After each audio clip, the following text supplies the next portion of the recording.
Nosotros, los asesinos económicos, hemos sido realmente los responsables de crear este primer imperio global. Y trabajamos de muchas maneras diferentes. Pero quizás la más común es que identificamos a un país que tiene recursos que nuestras corporaciones codician, como petróleo. Entonces, concretamos un gran préstamo a ese país desde el Banco Mundial o una de sus organizaciones hermanas. Pero el dinero nunca va realmente al país. En cambio, va a nuestras grandes corporaciones para fabricar proyectos de infraestructura en ese país, plantas de energía, parques industriales, puertos, cosas que benefician a unas pocas personas ricas en ese país, además de nuestras corporaciones.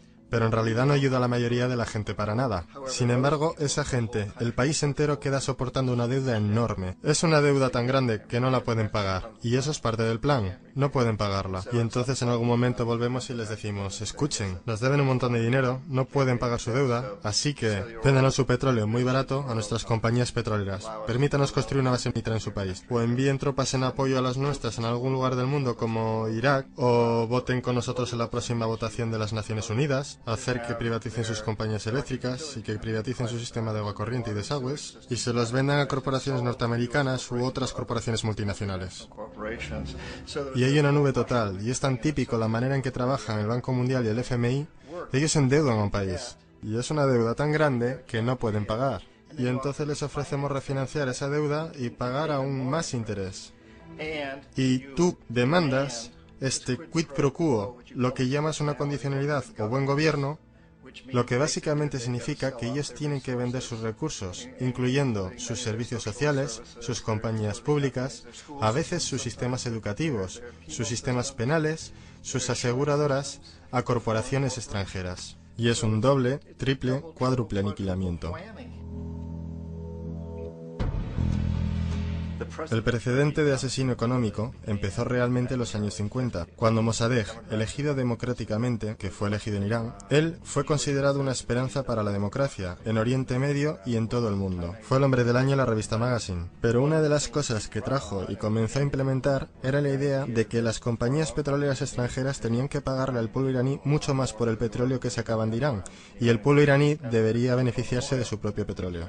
Una política extraña, por supuesto que no nos gustó. Pero teníamos miedo de hacer lo que hacíamos normalmente, que es mandar militares. En su lugar, mandamos a un agente de la CIA, Kermit Roosevelt, pariente de Teddy Roosevelt.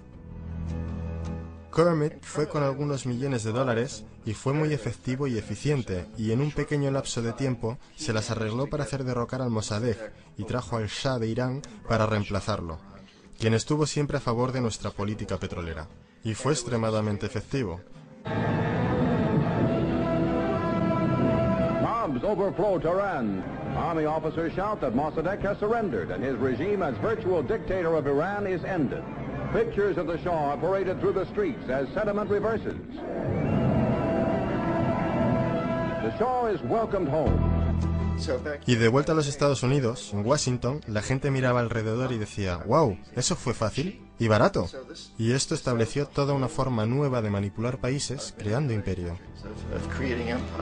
El único problema con Roosevelt era que llevaba una tarjeta de agente de la CIA, y si hubiera sido atrapado, las ramificaciones habrían sido muy serias.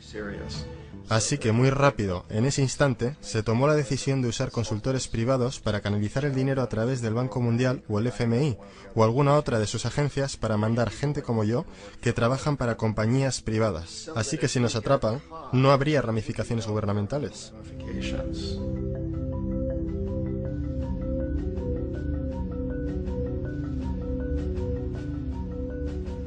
Cuando Arbenz se transformó en el presidente de Guatemala, el país estaba muy sumido bajo los pulgares de la compañía United Fruit y las grandes corporaciones internacionales. Y Arbenz corrió con esta postura que decía, ¿sabes?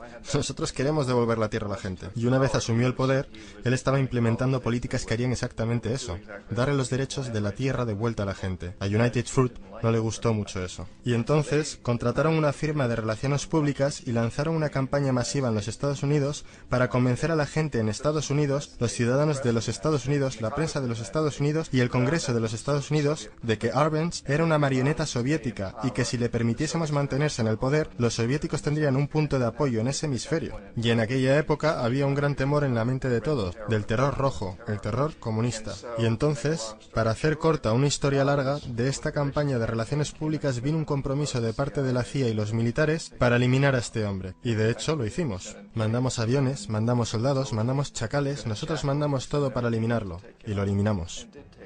Y tan pronto como fue removido de su oficina, el nuevo tipo que lo reemplazó reinstauró básicamente todo para las grandes corporaciones internacionales, incluyendo a United Fruit.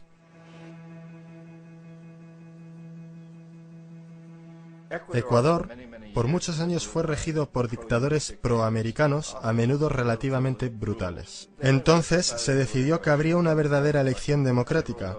Jaime Roldós se postuló y su principal meta, dijo como presidente, sería asegurar de que los recursos de Ecuador se usarían para ayudar a la gente. Y ganó, de manera aplastante, por más votos de los que nadie ha ganado nunca en Ecuador, y comenzó a implementar estas políticas, para asegurarse de que las ganancias del petróleo fueran a ayudar a la gente. Bueno, a nosotros no nos gustaba esto en los Estados Unidos. Yo fui enviado como uno de varios asesinos económicos para cambiar a Roldós, para corromperlo, para darle la vuelta, para hacerle saber, ya sabes. ¿De acuerdo? Ya sabes. Puedes hacerte muy rico tú y tu familia si juegas nuestro juego. Pero si continúas intentando mantener estas políticas que has prometido, te vas a ir. Él no escuchaba. Fue asesinado. Tan pronto como cayó el avión, todo el área fue acordonada. La única gente a la que se le permitió entrar eran militares de una base americana próxima y algunos militares ecuatorianos. Cuando se lanzó una investigación, 2 de los testigos clave fallecieron en accidentes de tráfico antes que tuvieran la oportunidad de testificar. Un montón de cosas muy extrañas ocurrieron en torno al asesinato de Jaime Roldós. Yo, como la mayoría de la gente que realmente había visto este caso, no tenemos absolutamente ninguna duda de que fue un asesinato. Y por supuesto, en mi posición como asesino económico, yo siempre estuve esperando que algo le pasara a Jaime. Si iba a ser un golpe de estado o un asesinato, yo no estaba seguro, pero que lo iban a cesar sí, porque él no estaba siendo corrompido. Él no se permitía a sí mismo corromperse como nosotros queríamos corromperlo. Omar Torrijos, el presidente de Panamá, era uno de mis favoritos, ¿sabes? Realmente me gustaba, era muy carismático. Él era un tipo que realmente buscaba ayudar a su país. Y cuando quise sobornarlo o corromperlo, él dijo, mira John, me llamaba Juanito. Dijo, mira Juanito, yo no necesito el dinero. Lo que realmente necesito para mi país, que sea tratado justamente. Necesito, pues, que los Estados Unidos nos den lo que le deben a nuestra gente por toda la destrucción que han hecho aquí. Necesito estar en una posición donde yo pueda ayudar a otros países latinoamericanos a ganar su independencia y estar libres de esto, de esta terrible presencia del norte. Señores, ustedes nos están explotando miserablemente. Yo necesito tener el canal de Panamá de vuelta en las manos de la gente panameña. Eso es lo que yo quiero, así que déjame solo, ¿sabes? No trates de sobornarme. Era el año 1981 y en mayo Jaime Roldós fue asesinado. Y Omar era muy consciente de ello. Torrijos reunió a su familia y dijo, probablemente sea el siguiente, pero está bien, porque hice lo que vine a hacer, renegocié el canal. El canal ahora estará en nuestras manos, recién finalizamos de negociar el tratado con Jimmy Carter. En junio de ese mismo año, solo un par de meses después, él también cayó en un accidente aéreo, el cual, no hay duda, fue ejecutado por chacales apoyados por la CIA. Hay un montón de pruebas de que uno de los guardias de seguridad de Torrijos le entregó en el último momento, mientras subía al avión, una grabadora. Una pequeña grabadora que contenía una bomba.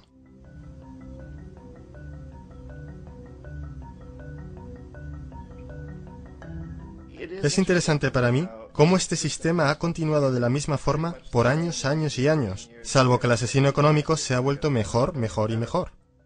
Entonces nos las vimos muy recientemente con lo que pasó en Venezuela. En 1998, Hugo Chávez queda electo presidente, siguiendo una línea larga de presidentes que había sido muy corruptos y destruyeron básicamente la economía del país. Y fue elegido Chávez entre todo esto. Chávez se paró frente a los Estados Unidos y lo hizo demandando primariamente que el petróleo venezolano fuera usado para ayudar a los venezolanos. Bueno, No nos gustó eso en los Estados Unidos, así que en 2002 se montó un golpe de Estado, el cual no hay dudas en mi mente, en la mayoría de las mentes de los demás, que la CIA estaba detrás de ese golpe.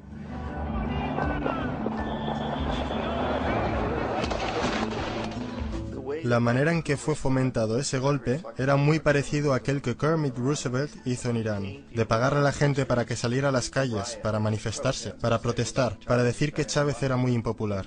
¿Sabes? Si puedes hacer que unos pocos miles de personas hagan eso, la televisión puede hacerlo parecer como que es el país entero y las cosas comienzan a crecer rápidamente, excepto en el caso de Chávez. Él fue lo suficientemente inteligente y la gente lo respaldaba tan fuertemente que lo superaron, el cual fue un momento fenómeno en la historia de América Latina.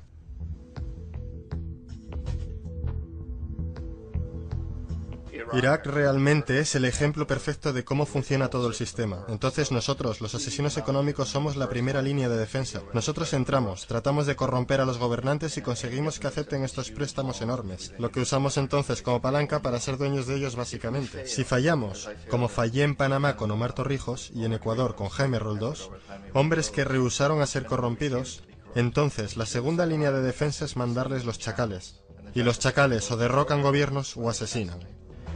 Y una vez que pasa eso, y un nuevo gobierno entra, ese nuevo presidente sabe lo que le pasará si no lo hace.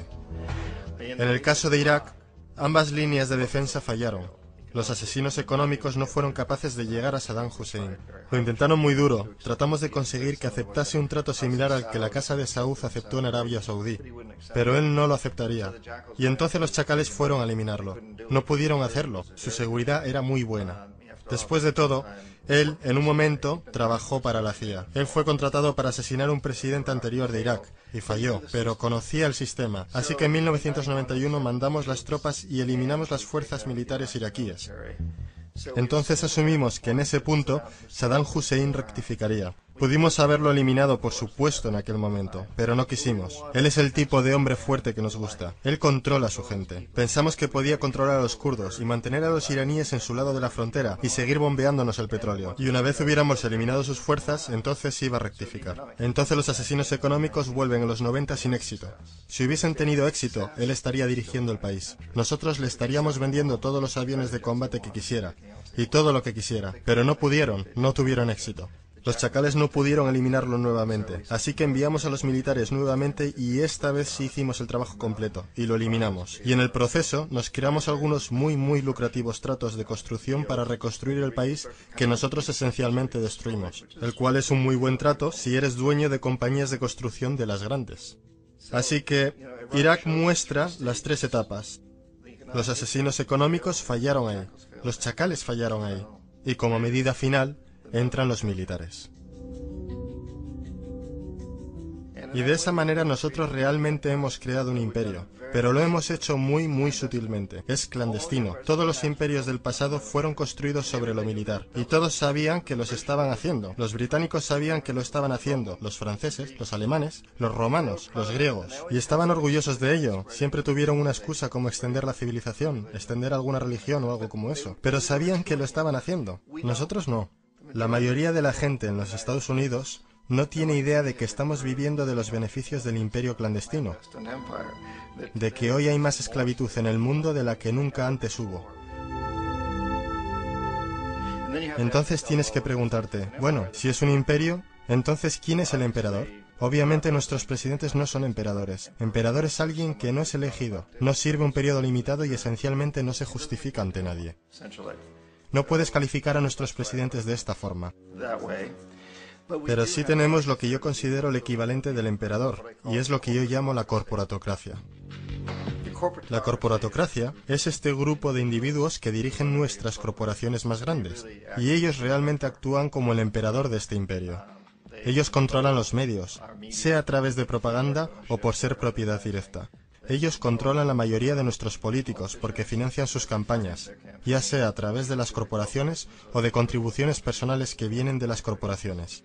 Ellos no son elegidos, no sirven periodos limitados de tiempo, no se justifican ante nadie. Y en la misma cima de la corporatocracia realmente no puedes saber si la persona está trabajando para una corporación privada o el gobierno, porque ellos siempre se mueven hacia atrás y adelante. Así que tienes a un tipo que en un momento es el presidente de una compañía constructora como Halliburton y al momento siguiente es el vicepresidente de los Estados Unidos, o el presidente quien estaba en el negocio del petróleo. Y esto es verdad aunque tengas demócratas o republicanos en la oficina. Tienes ese moverse atrás y adelante por una puerta giratoria, y de esta forma nuestro gobierno es invisible por mucho tiempo, y las políticas son llevadas por nuestras corporaciones en un nivel u otro.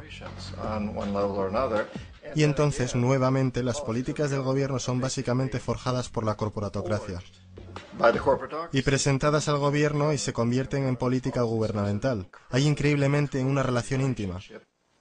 Esto no es un tipo de cosa o teoría conspirativa. Esta gente no se tiene que reunir y conspirar para hacer cosas. Todos ellos trabajan básicamente bajo una asunción primaria, y esta es que deben maximizar las ganancias sin importar los costos sociales o ambientales.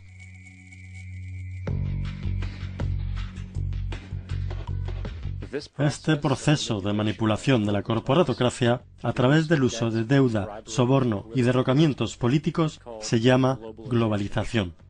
Así como la Reserva Federal mantiene al pueblo americano en una posición de servidumbre contractual a través de la deuda perpetua, la inflación y el interés, el Banco Mundial y el Fondo Monetario Internacional sirven este rol en una escala global.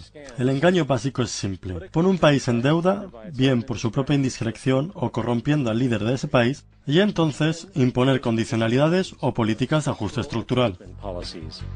A menudo consistiendo en lo siguiente. Devaluación de la moneda. Cuando el valor de la moneda cae, así también lo hace todo lo que está valuado en ella. Esto hace los recursos indígenas disponibles a países depredadores a una fracción de su valor. Grandes recortes de fondos para programas sociales. Esto normalmente incluye educación y salud, comprometiendo el bienestar y la integridad de la sociedad, dejando al público vulnerable a la explotación. Privatización de empresas del Estado. Esto significa que sistemas sociales importantes se pueden comprar y regular por corporaciones foráneas por ganancias. Por ejemplo, en 1999, el Banco Mundial insistió que el gobierno boliviano vendiera el sistema público de agua de su tercera ciudad a una subsidiaria de la corporación americana Bechtel. Tan pronto ocurrió, las facturas de agua para los residentes locales ya empobrecidos se dispararon al cielo. No fue sino hasta una revuelta completa del pueblo que el contrato se anuló. Entonces está la liberación del comercio, o la apertura de la economía quitando las restricciones de comercio exterior. Esto permite un número de manifestaciones económicas abusivas, tales como que las corporaciones transnacionales traigan sus propios productos en masa, vendiendo más barato que la producción indígena y arruinando la economía local. Un ejemplo es Jamaica, que después de aceptar préstamos y condicionalidades del Banco Mundial, perdió sus mercados de cosechas más grandes debido a competencia con importaciones occidentales. Hoy, granjeros incontables están sin trabajo, pues son incapaces de competir con las grandes corporaciones. Otra variación es la creación de numerosas, aparentemente desapercibidas, desreguladas e inhumanas fábricas explotadoras, que toman ventaja de la economía impuesta. En adición, debido a la desregulación de la producción, la destrucción ambiental es perpetua, ya que los recursos a menudo son explotados por corporaciones indiferentes mientras liberan grandes cantidades de contaminación deliberada. La demanda ambiental más grande en la historia del mundo hoy viene de parte de 30.000 ecuatorianos y gente del Amazonas contra Texaco, de la que ahora es dueña Chevron. Así que es contra Chevron, pero por actividades conducidas por Texaco. Han estimado que han sido más de 18 veces lo que Exxon Valdez volcó en las costas de Alaska. En el caso de Ecuador no fue un accidente. Las compañías lo hicieron intencionalmente. Ellos sabían que lo estaban haciendo para ahorrar dinero en vez de arreglar la disposición apropiada. Además, un somero vistazo a los registros de rendimiento del Banco Mundial revela que la institución, que clama públicamente ayudar a países pobres a desarrollar y aliviar la pobreza, no ha hecho nada, excepto incrementar la pobreza y la no distribución de riquezas, mientras las ganancias corporativas se elevan. En 1960, la brecha de ingresos entre un quinto de la población y los países más ricos versus un quinto en los países más pobres era 30-1. En 1998 era de 74-1. Mientras el Producto Bruto Global subió 40% entre 1970 y 1985, los que están en la pobreza en realidad son más, un 17% más. Mientras que de 1985 a 2000, aquellos que viven con menos de $1 al día se incrementaron un 18%. E incluso el Comité Económico del Congreso norteamericano admitió que hay un mero 40% de éxito de todos los proyectos del Banco Mundial. En los años 60, el Banco Mundial intervino en Ecuador con grandes préstamos. Durante los próximos 30 años, la pobreza creció del 50% al 70%. Sobreempleo y desempleo crecieron de 15% al 70%. La deuda pública se incrementó de 240 millones a 16.000 millones, mientras que la porción de recursos destinados a los pobres bajó de 20% al 6%. De hecho, para el año 2000, el 50% del presupuesto nacional de Ecuador tuvo que ser destinado para pagar sus deudas. Es importante entender que el Banco Mundial es, de hecho, un banco norteamericano que apoya intereses de los Estados Unidos, pues Estados Unidos tiene poder de veto sobre las decisiones, porque es el proveedor más grande de capital. ¿Y dónde consiguió su dinero? Adivina. Lo hizo del aire a través del sistema bancario de reserva fraccionada. Basado en el Producto Bruto Interno, de las primeras 100 economías del mundo, 51 son corporaciones y 47 de esas 51 tienen base en los Estados Unidos. Walmart, General Motors y Exxon son económicamente más poderosas que Arabia Saudita, Polonia, Noruega, Sudáfrica, Finlandia, Indonesia y muchos otros. Y mientras las barreras proteccionistas se rompen, las monedas se unifican y manipulan en mercados flotantes, y las economías de los estados se vuelcan a favor de competir en el capitalismo global. El imperio se expande. Usted aparece en su pequeña pantalla de 21 pulgadas y grita sobre América y la democracia. No existe América. No existe la democracia. Solo existe la IBM, la ITT, la AT&T, y DuPont, Dow, Union Carbide y Exxon. Esas son las naciones del mundo hoy día. ¿De qué hablan los rusos en sus consejos de Estado? ¿De Karl Marx? No. De sistemas de programación lineal. De teorías sobre estadística, de problemas económicos, y computan costos de sus transacciones e inversiones, como hacemos nosotros. Ya no vivimos en un mundo de naciones e ideologías, señor Bill. El mundo es un colegio de corporaciones, inexorablemente dirigido por los estatutos inmutables de los negocios. El mundo es un negocio, señor Bill.